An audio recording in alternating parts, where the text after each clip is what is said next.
করছি মহান আল্লাহর নামে, আল্লাহর ভরসার রহমতে।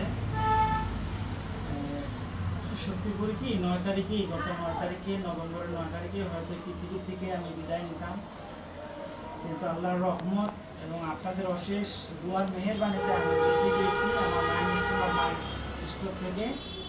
আর আমাকে দেখার জন্য মৌলভীবাজার, শুধু রাজনগর মৌলভীবাজার জেলার রাজনগর থেকে মৌলভীবাজার শ্রীমঙ্গল আমার শ্রদ্ধেয় প্রাণপ্রিয় সুমন ভাই আমাকে দেখার জন্য আসছে।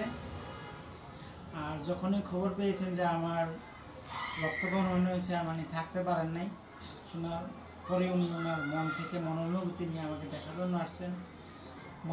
আল্লাহর উপরে ওনার জন্য আমি এবং ওনার পরিবারের জন্য দোয়া করি, আল্লাহ ওনার ন্যাক হায়াত, পুরো পরিবারকে ন্যাক হায়াত দুঃখ, আমিন সুম্মা আমিন। ভাই কেমন খবর জানলেন আপনি? আমি তো খবর তো জানি না, করোনা হয় না, কিন্তু আমি শ্রীমঙ্গল আসছিলাম, তো আমরা শাকিল ভাইয়ের মাধ্যমে জানতে পারলাম যে আপনার আমার জাওয়াদ ভাই সমস্যা হয়েছে, রক্তহরণ হয়েছে। তাই আমি আর থাকতে পারি, আমি সাথে সাথে এসে বলছি কথা আমার জাওয়াদ ভাইয়ের জন্য আমার মন আর বসে নেই। আসসালামু আলাইকুম। তো আপনারা আমাদের জন্য দোয়া করবেন। আর আমি সামনের সোমবার সিলেট যাচ্ছি ডাক্তার দেখানোর জন্য, আমাকে দোয়া করবেন সবাই। আল্লাহ হাফেজ, আসসালামু আলাইকুম।